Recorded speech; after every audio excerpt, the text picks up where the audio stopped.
All right, welcome everybody to SOFIC 2017.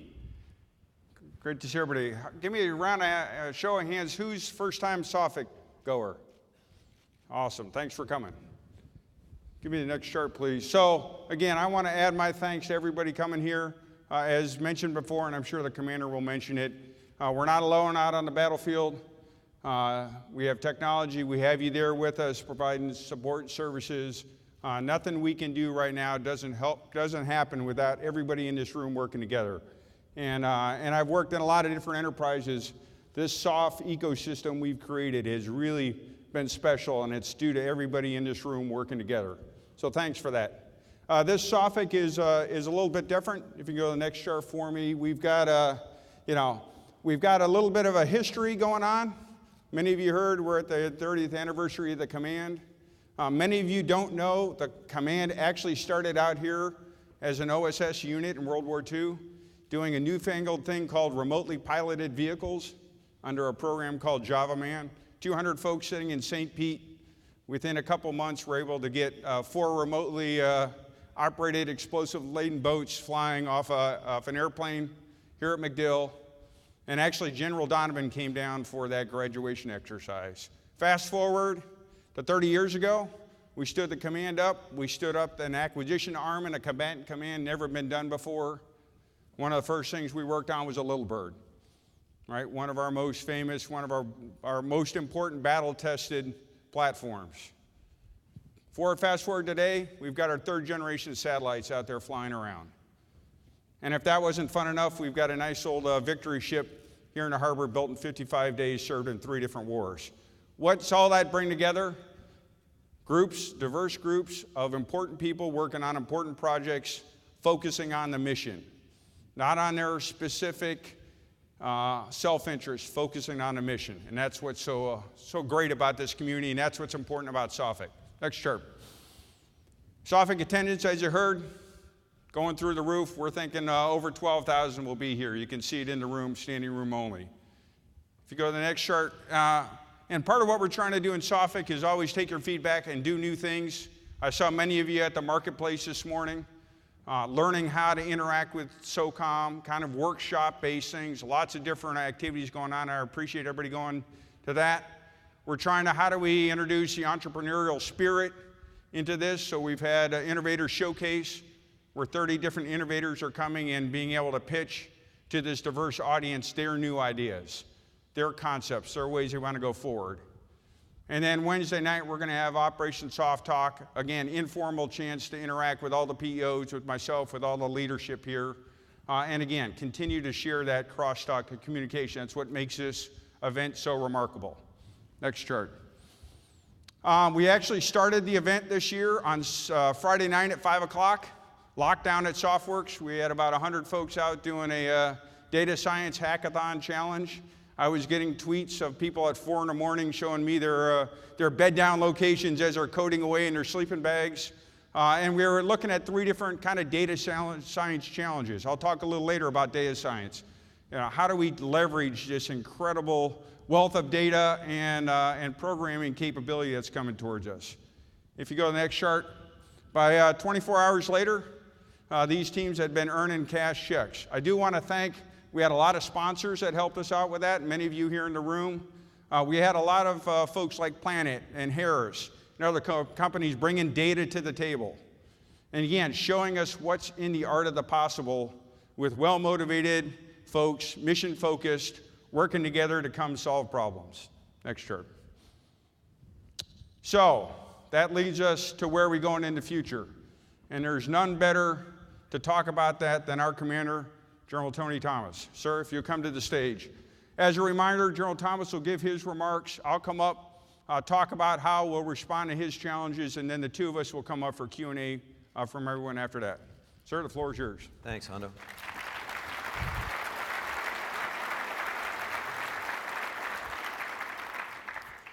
Hondo, thanks for the introduction. It's always good to be part of the Hondo show. Actually, in all seriousness, thanks for everything you do for the command and our AT&L directorate.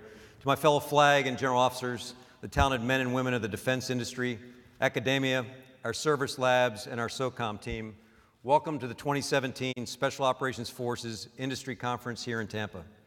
While we enjoy each other's company in this great city and venue here today, I'd ask you to remember the over 8,000 of our SOF teammates, service members, who are playing the away game right now around the globe in over 80 different countries.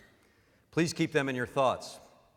I'd also ask you to join me in a moment of silence for the recent losses across our Special Forces, Rangers, and SEAL formations. Before I begin, I'd like to thank Major Buckhorn and the City of Tampa for hosting us again today, this year, Mayor. You truly put your money where your mouth is and represent and take care of us every day. We do feel very much as valued constituents of this great town. Thanks as well to NDIA, Mr. Hondo Geurts, and the entire SOFIC team for putting this week's events together. It is not a simple task to gather everyone here in one venue and to put on such a world-class event year after year. Thank you for all of your extraordinary efforts to make this happen. To our industry partners, thank you all for taking time out of your busy schedules to join us here this week. I know many of you have traveled great distances to be here with us in Florida. This SOFIC gathering gives us an opportunity to look back to see what we accomplished over this past year, as well as a chance to look forward at what we can do better together to address the many challenges and complex problems our force faces now and in the coming years. This week, we will be able to collaborate on innovative solutions to address the challenges our United States Special Operations Forces face now and in the future. In tandem with our industry partners, our acquisition and logistical systems have consistently provided exceptional capability to our force. The partnership is a corollary to the fifth SOF truth that most special operations require non-SOF support. We are in this together. SOCOM cannot achieve its mission without you, and we are dependent on you to help us stay ahead of emerging threats. We recently celebrated SOCOM's 30th anniversary, and it was a great opportunity to reflect on our history. Over the course of those 3 decades, we've been conducting SOFIC every year for the past 20 years, steadily enhancing the relationship. There is no better example of our investment in this event than the presence here today of the respective 06, Colonel, Captain-level commanders and senior enlisted advisors of our various subordinate commands. I just spent 4 hours with them on MacDill, talking about who and what we are as an organization, where we're going, and our shared problems. So I can guarantee you they are your target audience, as they are the most current and informed practitioners of our SOF mission set. I am certain they will represent us very effectively and be able to challenge your ability to meet our developmental requirements. SOCOM is a command at war, and will be so for the foreseeable future. The last 30 years, our force has sustained an operational tempo unmatched in U.S. history, especially over the past 15 and a half years of continuous combat. During that time frame, we've experienced an extraordinary period of transformation across our force, fueled by the innovative ethos of our most precious asset, our people. It's appropriate that we host this event in the same city which was the site of early experimentation in our predecessor, the OSS, developing exotic platforms like remote-controlled, explosive-laden boats. Today, our operators navigate the sea surface in state-of-the-art, high-speed assault craft, and under it in advanced submersibles. Our force has come a long way from gun jeeps, Vietnam-era flak vests, and PRC-77 radios used during Operation Urgent Fury in Grenada. Our fixed-wing aircraft have also experienced major upgrades in the last 30 years. 50 years after its predecessor, the AC-47, was fielded, we are now fielding the newest AC-130 model, the AC-130J Ghost Rider, which will continue to provide mission-critical close-air support to our forces with its state-of-the-art sensors, weapon systems, laser-guided munitions, and the developmental possibility of organic high-energy laser systems. Leaping forward to today, our force has an incredible array of systems available to us, which have significantly enhanced our mobility, survivability, and lethality. The force is equipped from the individual operator with exceptionally designed ballistic protection and the most advanced communications gear, and supported by a network which runs from satellites through leading-edge ISR to the world's most sophisticated fixed and rotary wing platforms. Our ground and air mobility platforms set the standard and are now being fielded across the services to the general purpose force and our allies. Our weapons today are lighter and shoot further with greater accuracy from an amazing inventory of optics, lasers, and night vision goggles. We have led the way in fully functional ISR, and our operators now have a variety of high-definition sensors at their disposal with handheld devices streaming video feeds from a variety of platforms ranging from hand-deployed UAVs to larger manned and unmanned assets. Over the last 30 years, tilt rotor technology advanced from inception to fruition, providing SOCOM with a platform that flies with increased speed and range, enabling our force more options for infiltrating to their various objectives. Along with the improvements to our air assets came increased maritime capabilities. The Vietnam-era riverine craft have transitioned through the years to a variety of air-deployable platforms ranging in size and capability. Today's Naval Special Warfare Forces have a variety of maritime assets to pick from when planning their operations, including the Sea Lion, Special Operations Craft Riverine, and varying sizes of assault craft, all fully equipped with the latest technology to support their insertion and exfiltration. It is absolutely essential to continue to seek the next generation of all of these systems in order to maintain our technological advantage against near-peer competitors. In addition, we are pursuing enhanced integration with industry to leverage deep learning and cognitive computing in the interest of managing massive data inputs in the pursuit of predictable intelligence. By the time my tenure at SOCOM is complete, we will have developed and improved the program objective memorandum that will drive our force programmatically for the next decade. Think about that for a minute. The nature of our discussions here today and in similar venues will drive our force development decisions out into the next decade and beyond. Before I close this afternoon, I'd like to leave you with a few final thoughts. First and foremost, we must continue to couple our extraordinarily creative problem solvers in USSOCOM with the best and brightest in industry to continue to develop and leverage the technologies that will better enable our SOF. Our technological superiority has never been guaranteed, and today it is being increasingly challenged by peer competitors who possess both the intellect and the capacity to push the pace of innovation and explore leap-ahead approaches to keep pace with or exceed the pace of development in the United States. Even less capable, but no less determined foes are presenting nuanced and deadly new tactics, techniques, and procedures, exploiting readily available technology. I recently returned from Syria and Iraq, where this last year's most daunting problem was an adaptive enemy who, for a while, enjoyed tactical superiority in the airspace, under our superior conventional air superiority in the form of commercially available drones and field-expedient weapon systems. And our only initial response was small arms fire. Secondly, we must continue to use venues like SOFIC to help SOCOM and industry work together. So far, SOCOM has an impressive track record as an innovative force that takes advantage of emerging technology to improve our capabilities. We recognize that no one company, university, or person has the answers to our most difficult technological challenges. We must therefore continually strive to create new relationships across industry, academia, the government, and other partners using venues like SOFWorks to ensure we have the right relationships to answer those challenges. SOCOM will continue to strive to be a DoD leader in the development and integration of emerging technologies and in the rapid fielding of new equipment to our force. The services have taken notice of how we do business and are emulating and in some cases openly leveraging our approach. We have evolved to be a developmental lead for both our sister services as well as several foreign partners, which provides the twofer of enhanced interoperability. We believe there are many opportunities to continue to expand our partnerships with non-traditional and traditional DoD suppliers and innovation leaders. Ultimately, the ability to introduce new capabilities to SOF at a rate that outpaces our adversaries will rely heavily on our collective efforts to synergize an ever-expanding group of partners and technologies. Ultimately, success will be measured on the battlefield, so we must be relentless in continually enhancing our capabilities. United States Special Operations Command and our SOF forces have never been so relevant to all the current and enduring threats to the United States, and we must strive to retain that relevance.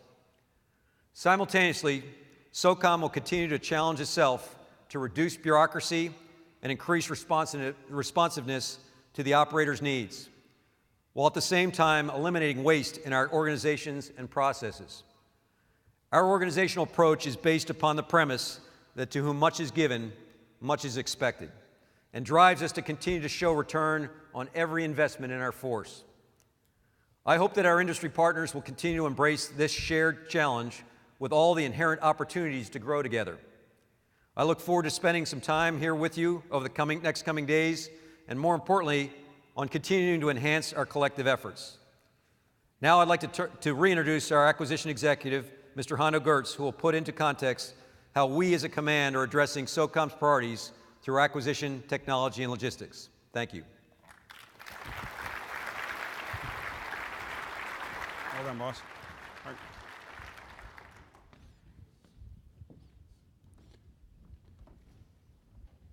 All right, so quite a challenge the boss has laid on our table, right? How are we going to win, transform, take care of our people in this very challenging environment? For those that don't know me, Hondo, I have the distinct honor of leading the team that does all of the SOF acquisition technology logistics.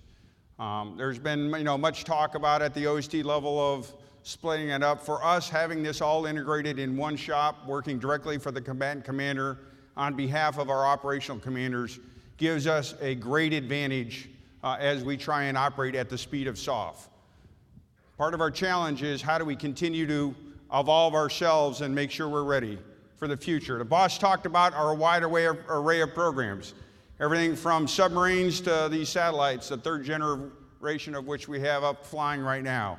So a very diverse portfolio of activities. What has been interesting in the last year since last SOFIC is a number of these systems that the services are directly adopting. Our model usually is take a service platform and then modify it for SOF use. More increasingly, you're seeing the services take a SOCOM platform and adopt it for service use. We're seeing the same thing on our international front. So again, that gives us great advantages of interoperability, working together, and it gives you guys an advantage in industry of being able to quickly market a product, work it with us, and then be able to both transform it into the services, into the interagency, and internationally. And so part of our efforts is how do we facilitate that with close working relationships with our partners, both internationally and in the services and interagency. Similarly, we have a wide array of service support programs. Interestingly enough, last year SOCOM contracted more for service support than weapons system support. And many of you have companies with employees that are on the battlefield with us every day. So it's not just back in garrison. We cannot operate without the great support of your services, whether that's logistics, interpreters, a wide array of knowledge management skills. Part of what we're doing a lot of work on now is how do we become best in world at service support contracting, similarly to what we've done on the weapons system side. I had a great opportunity to meet with about 200 small business leaders in the session before this, getting ideas of how do we together create a service support ecosystem that can operate in this very challenging, flexible world. To that end, a couple years ago, I stood up a PEO Services, Ted Kufis. If you're a service support company out here, you need to go find Ted, interact with him, understand how we do business, where we're going in the future. As we speak, we've got major recompetitions going on right now for our IT services and for SOFSAR, our depot-like capability. So again, how do we leverage all that and become best in world at service support contracting? We're good, we can continue to do better. We need to work together on that. Internationally, we have been every year interacting more directly with foreign partners. We've had, throughout the command's history, great interaction at the operational level and on the battlefield. We're trying to make sure we've got the same ability on the combat development side. One, because we can, again, increase interoperability on the battlefield, but as important, take advantage of that diversity of experience, of background. We fought together on the battlefield, now let's think together about where we need to go. Many of them are, more directly confronted with competition threats than we may be, so learning from them, experimenting with them, working together has been a great opportunity. We're still kind of coming up the curve on the foreign military sales aspect. Traditionally, we have not sold SOF equipment to foreign military customers. That's starting to change. So we've got a lot of work to do to lash up all those processes and again, take advantage of that. We have been quite successful leading the DoD on a coalition warfare program and foreign comparative tests. So if you're a foreign supplier out there, I have absolutely no issue working directly with you. In fact, we look to leverage some of those dollars available through the department to test your kit, and if your kit meets a mark, then we can immediately go and bring that to the field. And again, just some representative pictures of the great success we've had doing that in the past. As we go forward, we continue to lead the department and, quite frankly, the federal government, both in our ability to compete work and in our use of small businesses. So here you see the FY16 stats in terms of competition. Again, well above the DoD marks, well above federal government marks. So you can move quickly and still compete, because what we find in competition is a lot of the most innovative ideas. It allows us to rethink how we're approaching requirements. And similarly, in small business, we find great innovation coming out of the small business community. So over a third of our dollars right now going directly to small business as a prime. That doesn't count small business as subs. The little stars here are kind of where we are today. So again, I think part of a vibrant business environment is constantly being able to compete work and then leverage the great talent across both our large and small businesses. And that all together has allowed us to, as a combined team, have a delivery looking like this. I'm an output guy, I'm not a process guy, right? And if you look at what a small team on the government side with a large team on the industry side has been able to do, we have been able to deliver war-winning kit in mass downrange. That's a pretty remarkable set of deliveries. So thank you for your part in that. Delivering it's one thing, supporting it's an even bigger challenge. So a lot of our effort lately has been, how do we get our arms around the logistics challenge? One of the challenges we have right now isn't that we have more folks deployed than we've had in the past.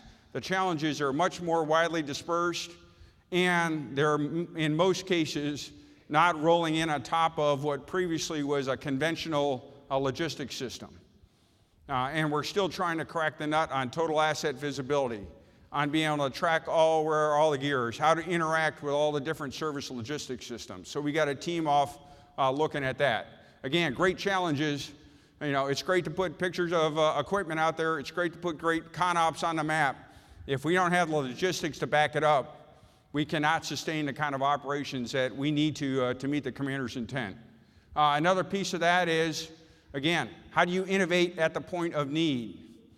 So we continue to look for capabilities, putting 3D printers all the way down to fire bases, putting fabrication points at fire bases.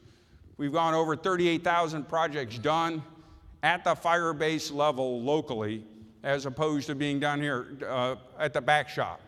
So again, how do we enable innovation at the point of need directly for the operator's need at that minute, not have to backhaul everything here? Technology is helping us a lot. Our challenge, of course, is, right, you're only as good as your ability to plan for the future. And, you know, a challenge for all of us is, can we continue to sustain and improve our competitive advantage over our enemies? And that's a really hard challenge when you're faced with a day-to-day threat and day-to-day operations. So a lot of the command thinking right now is, how do we think about the future? Because our challenge is not only an exponential environment, but the threat is really changing. This explosion of commercial tech, of super-empowered commercial tech, of each individual technology path on an accelerating schedule, and then you start stacking those accelerations on top of each other, and pretty soon you've got autonomous swarms of drones with facial recognition attacking you on the battlefield. And so how do we get out in front of that? How do you confront the problems that you don't have to have a PhD in mechanical engineering to make a part? You just need to know how to use a 3D printed program. How do you deal with counter WMDs, biologics, things where now our traditional signals of activity and indications of warning are gone, all which leads to surprise. And so again, not only is the pace of our operations and the diversity accelerating, the threats accelerating on us, creating great challenges. We always have to remember this. We'll see if we can get to play.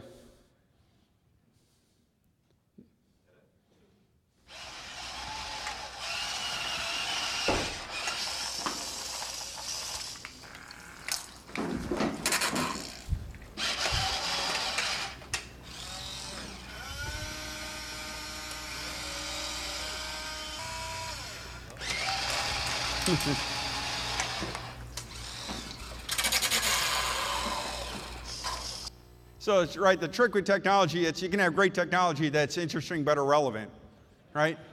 And we can be accused on our side of the fence of spending a lot of time and energy on creating something that to the operator is neither needed nor important or actually makes it harder for them. We've lost a little bit of the art of simplicity in design. So we like to add features and make it more and more capable, but at the same time add degrees and degrees of complexity to the point where I can deliver it quickly, but if the operator can't train on it and create tactics and field it quickly, we haven't done anything for the fight. And so again, a great combat advantage for Team SOCOM, of which everybody in this room is here, is our linkage with the operator.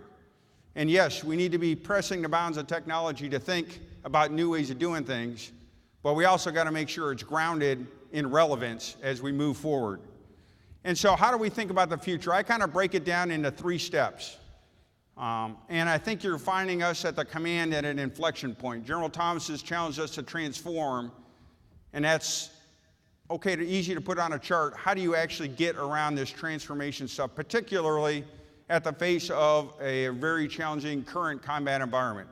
And so we're kind of taking an approach, I would say, in 3 steps. First is vision the future, or futures. I don't think anyone in this room can predict the future. We have demonstrated an inability to do that very well at all.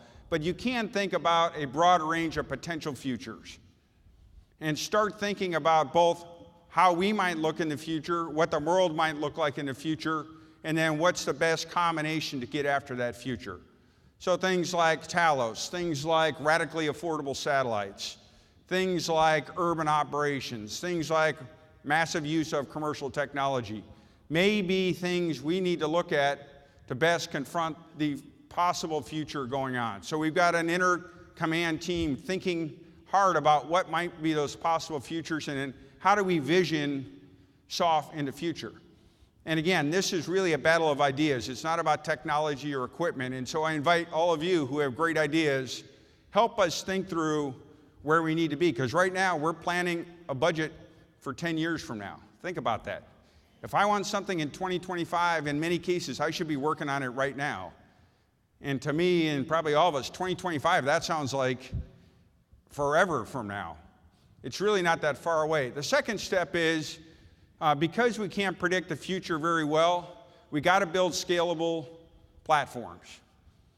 An example is Common Launch Tube. Build a tube that we can put a variety of weapons in so we don't have to reinvent how to put a weapon on an airplane every time we get a new weapon.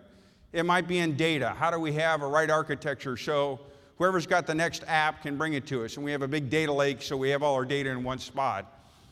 So we've got to, because we can't predict the future, we can't get locked into a proprietary design or a closed design or a design that doesn't have an ability to scale to the set of problems that we can't even probably envision right now. And then thirdly, get back to experimenting relentlessly and boldly.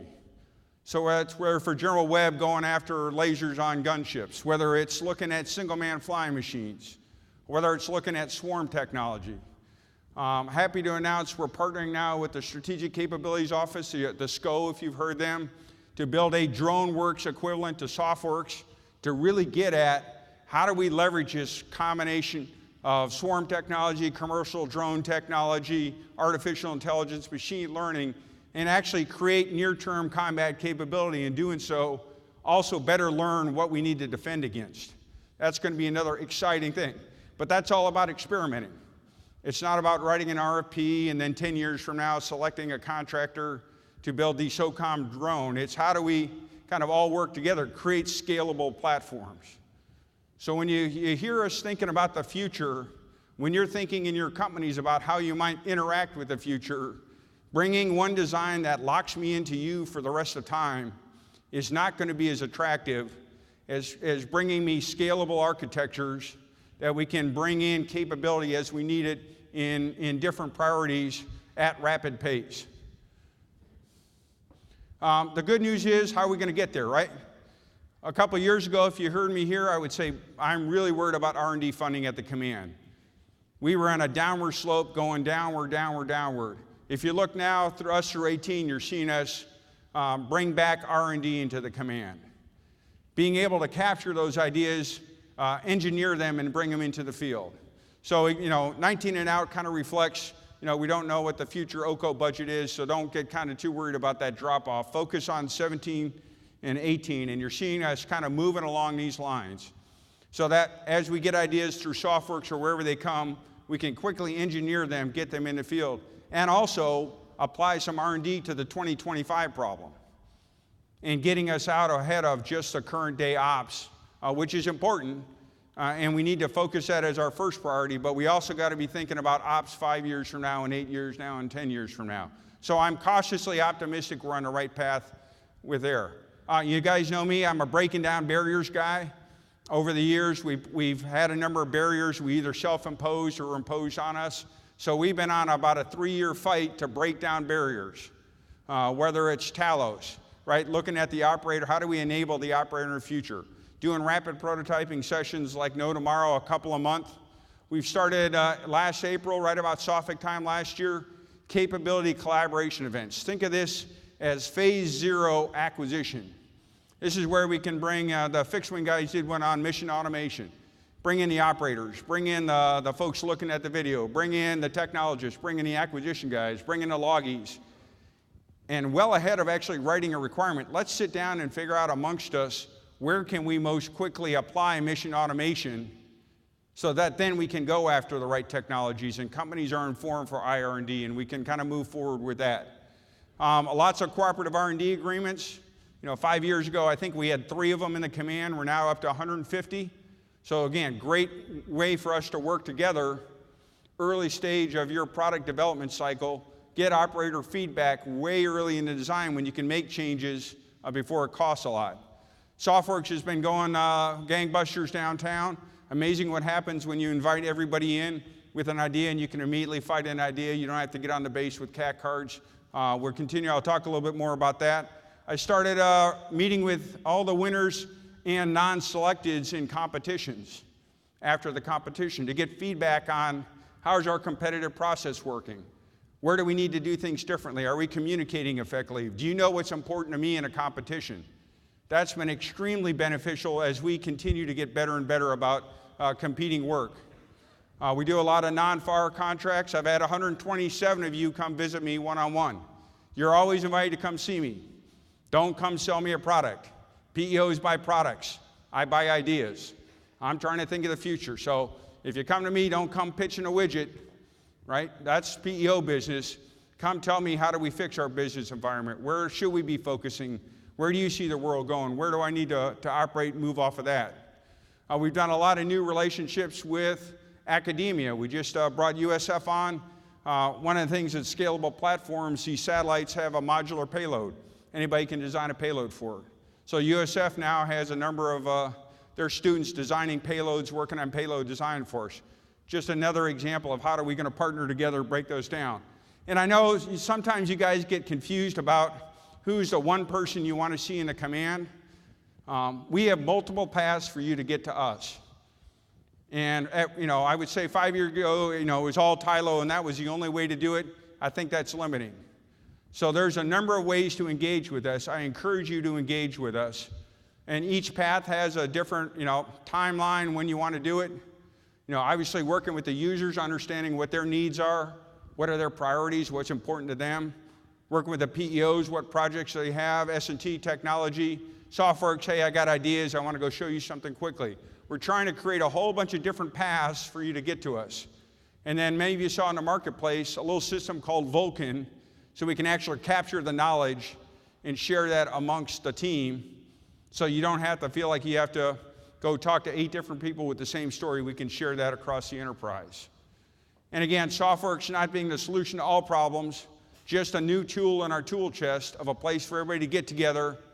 We can work on things together. We can collaborate, whether it's products, whether it's ideas. We brought in, an example, we brought in a bunch of our non-commissioned officers, our users, from across the tribe to figure out how do we best put communications on vehicles. They've got all the practical know-how. Then we brought in 17 of you who are on cooperative R&D agreements. Then we went to SOFWorks. In a day and a half, we completely redesigned all the comms in the vehicles with operators on the spot. That's an example of how do we bring folks together, because at the end of it, now I have a set of requirements. I have a design that I can hand to you that you can do what you're best at, design for manufacturing, create a producible design. But we're starting from a better known spot, not a piece of paper that nobody kind of understands. The other resource is our PEOs and our directors. And so I challenge you, while we're here at SOFIC, to engage them in their teams. We got a great set of PEOs right now. We're only changing one out this summer. Eric Forsythe's retiring. Colonel Melissa Johnson's coming back. Mojo, she'll be taking that. And then Steve Allen's moving on, and we got Don coming on the logistics side. So a lot of consistency here on the team. They are going to be out here in force through all the events. So we've got resources, we've got venues for ideas, we've got all of our 06 commanders and SCLs here, you've got your PEOs here, right? So that's our opportunity over these next 3 days to really crash on stuff, have frank dialogue, tell us where there's opportunities, where we're missing stuff, where there's technology we should be leveraging on. Again, we work all together. That allows us to really take benefit of the investment everybody's made coming here to SOFIC. So thanks again for your participation. I look forward to seeing you on the floor and appreciate all you do for the force. General Thomas, if you'd like to come back up. We'll now take questions and answers from the floor. Especially if you have answers. Good job. All right. Brilliant. Thank you. General Thomas, to what extent does SOCOM's reliance on OCO funding complicate your acquisition efforts and ability to acquire new capabilities? And Mr. Geurts, can you give us a little bit more details about DroneWorks, where that will be located? Will it work essentially the way SOF works now, where you have your competitions and things like that? Yeah, on the first question, for those who are unacquainted, it was actually the subject of some of our discussions 2 weeks ago with the Senate when we did our posture statement.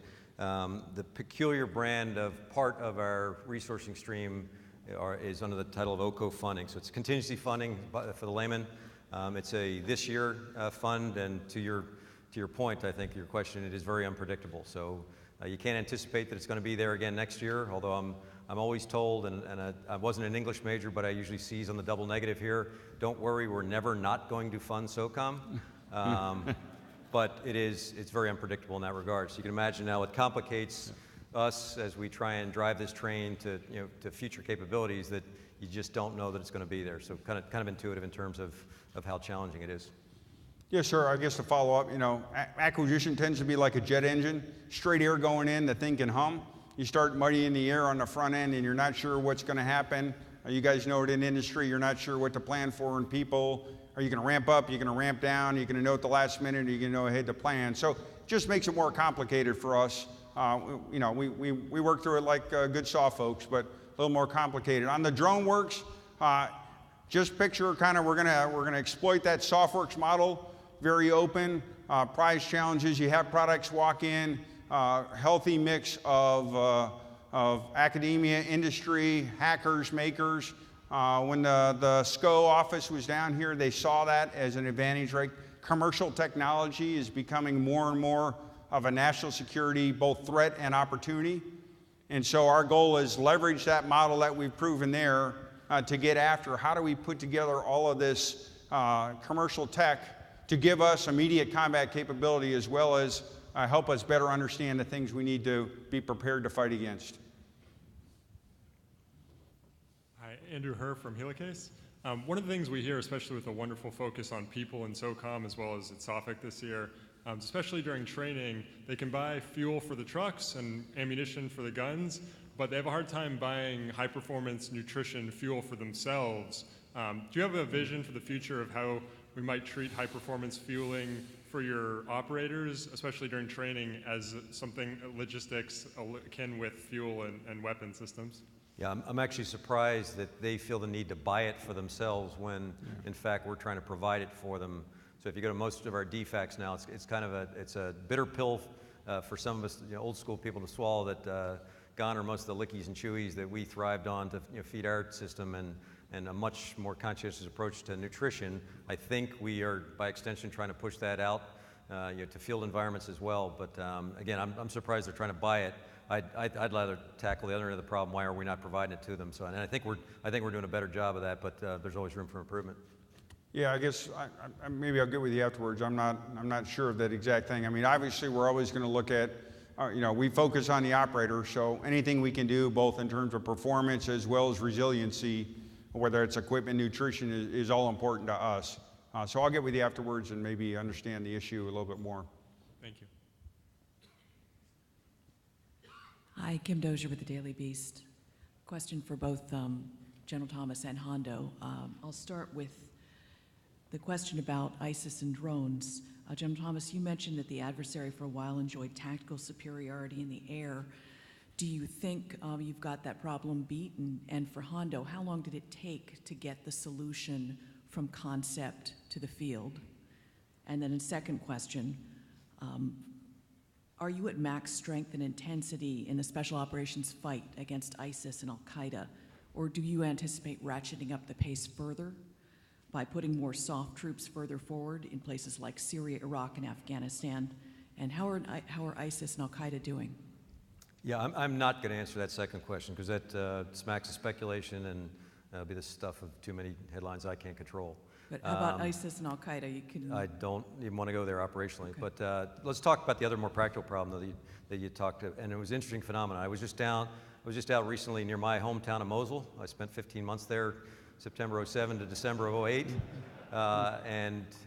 In just fresh off the battlefield were a couple of our operators that had just recovered an off-the-shelf, goes for about $2,000 a copy, rotary wing, quadcopter that had a 40-millimeter weapons device that had been, attached to it over time. So this is how adaptive the enemy was, and it was a microcosm of the problem for Mosul.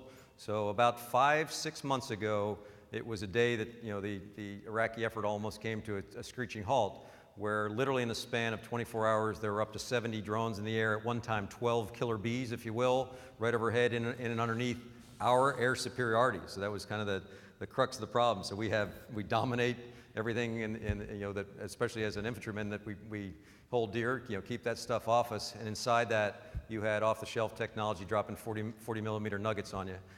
So it was an immediate challenge. Again, representative of an adaptive enemy.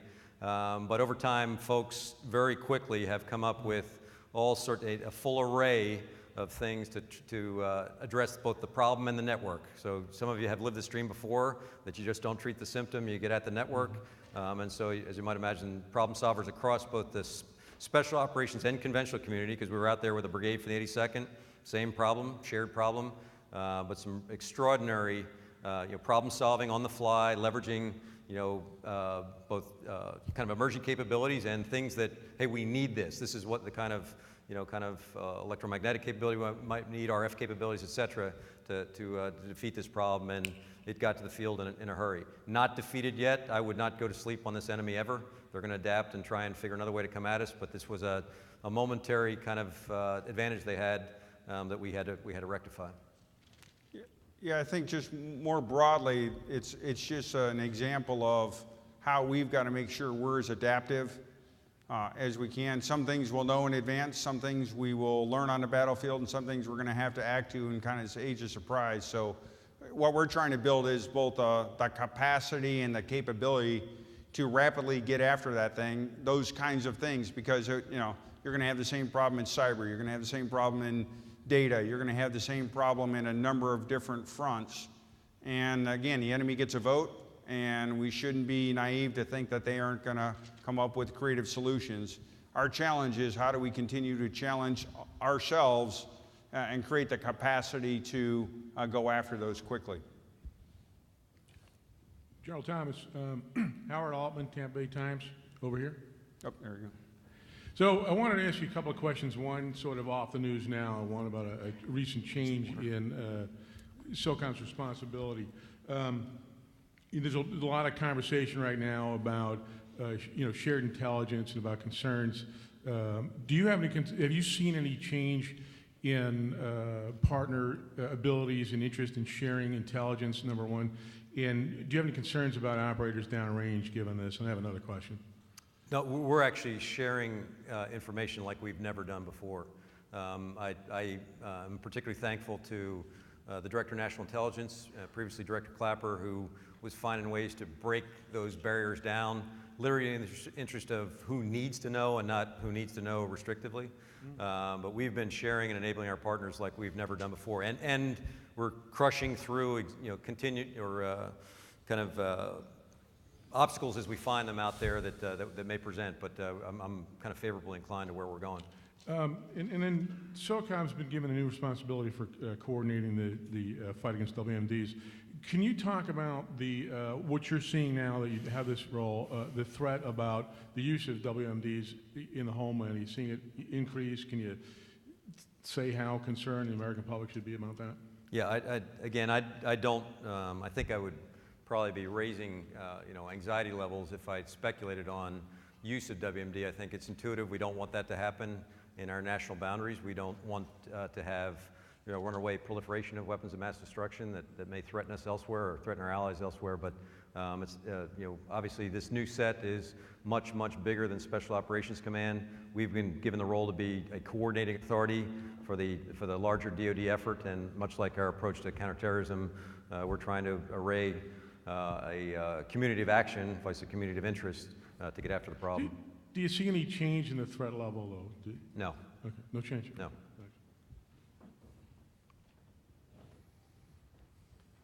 This side, gentlemen, hi, I'm Kevin Barron, Executive Editor of Defense One. Similar to Howard's question, but more focused on special operations, has there been any change in the last 6 months of the willingness of partner nations to join in American missions and ideas, or are things the same, things getting better? Could you just give us a characterization of where that stands, General? And also, if you could talk a little bit about how in the last several months or couple months, there have been some pretty high-profile news events out of the war zones relating to special operations. What's your current feeling of how the American people perceive special operations missions right now, what they need to know, what they should know? You spoke when you came into office a year ago about wanting to find that right balance. Yeah, on the first part, I have not seen any change in partner nation involvement. I think it goes without saying that with the many challenges in the world, the many and varied challenges, I should say, that have the new kind of descriptor of trans-regional, that we need all the partners we can get, and so I don't think, again, we have not seen any change in the approach there. So it's necessary that we kind of keep that going forward. On your second question, one kind of the topic certainly when I was testifying with the Senate last week or 2 weeks ago was a concern about the overuse of SOF. And so again, I'm always amazed how snippets are taken out of context. But as I was dealing with one of the senators and he talked about SOF as the kind of the answer all, I said, no, we're not the panacea. We've never said we are. We'd like to be part of the solution.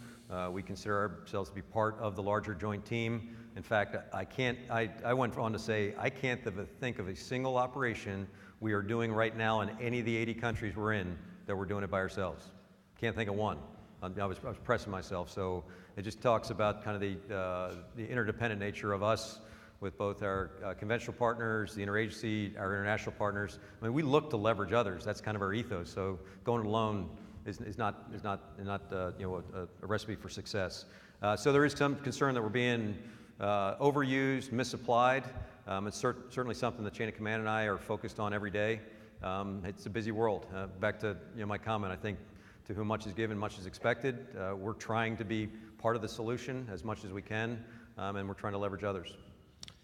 I guess just from my perspective, certainly not at the command level, but the interest in partners to partner with us on technology acquisition. How do we share lessons learned, experiences has been at an all-time high for us.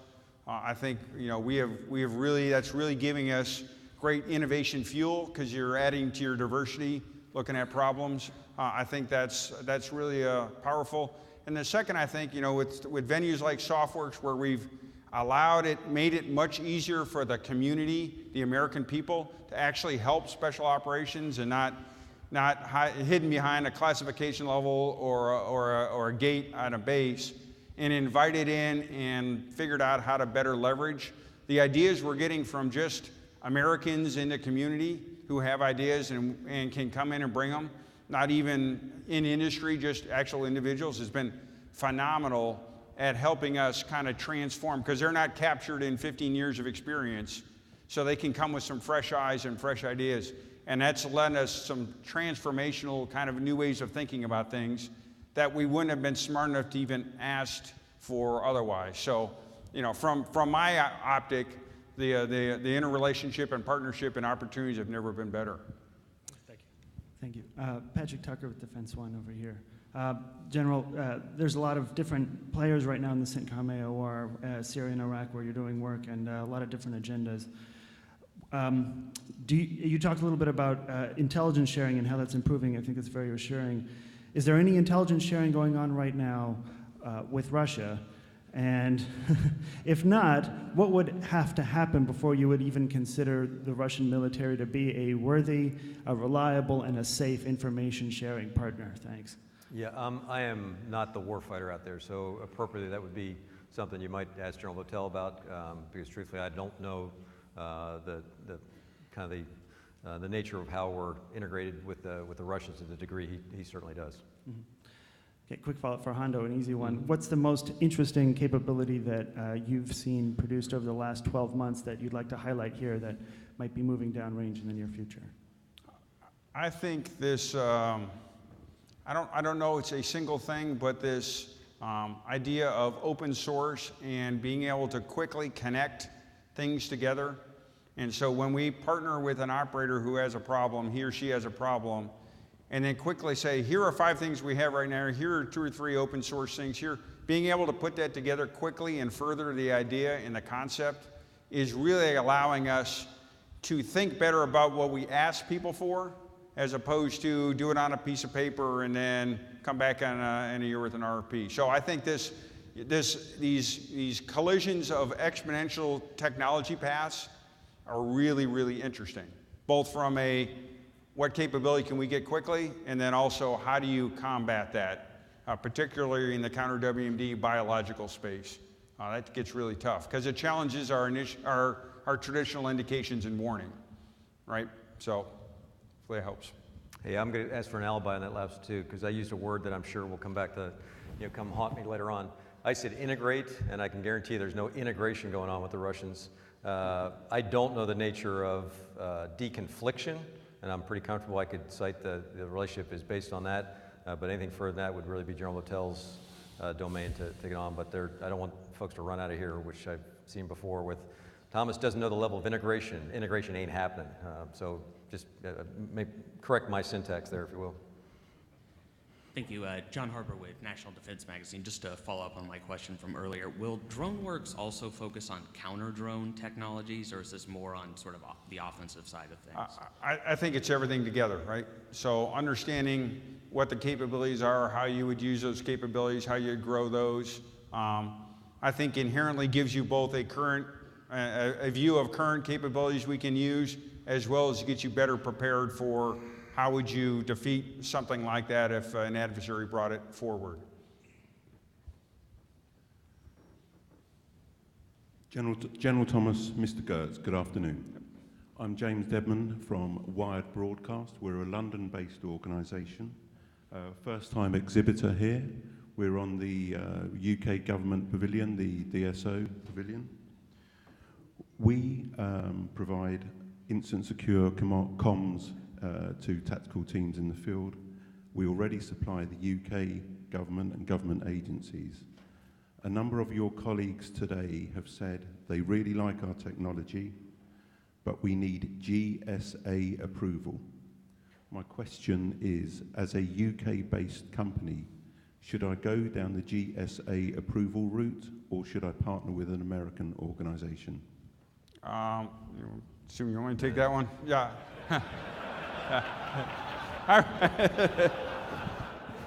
Good thing is I'm big and slow, so happy to talk with you. I think you can go either way. You don't have to be a GSA. I think that just makes it easier. We have lots of ways to procure, both direct from foreign industry partners or through other mechanisms. So I don't know. I'll come up and see you up in the pavilion, and we can talk through specifics. That's great. Thanks. Appreciate it. Yep. Thank you. Good lead blocker. General and Hondo, Creighton Holt. I'm not from the media, from ADS Incorporated in Virginia Beach. My question is with regard, in the context of the WannaCry ransomware cyber attack across the world this last weekend, how do cyber vulnerabilities fit into your strategic mindset of SOF and the future? I think it literally is the stuff that keeps you awake at night. You're wondering how vulnerable you are. Do you ever have sufficient resources and the right kind of, you talk about the stuff that is adaptive, like every day. Our J6 is, kind of, incessantly focused on the ability to defend our network, and I don't think we ever feel comfortable in that regard. So, again, not something that. Yeah, I think on the weapons system side, we're certainly paying a lot more attention to it. We're actually integrating it into operational tests, so you understand where you've got vulnerabilities, and then how do you make sure you mitigate the risk from those.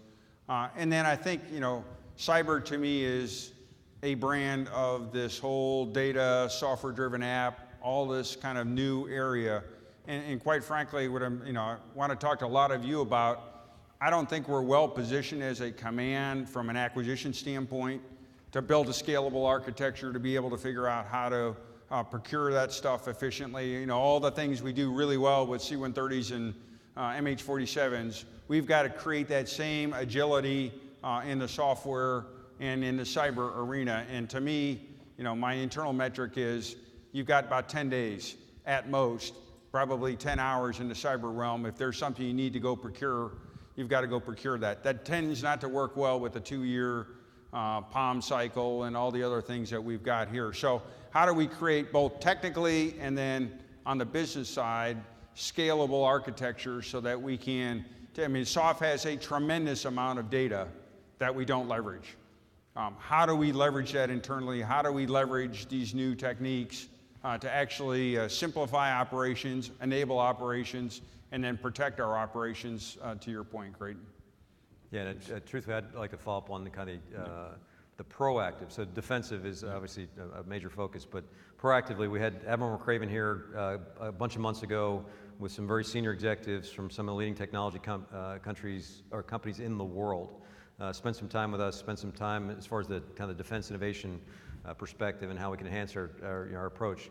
And this very senior guy, I won't name him, many of you know him, spent a while with us and provided me immediate feedback. He felt I needed it. And he said, I think you absolutely have the people thing down. I think you know how to find and hire the right kind of people. So I thought, check, good. I'd hope you take that away. He said, I think you can prototype very effectively, very rapidly, check. Give props to AT&L, and I think you suck at deep learning.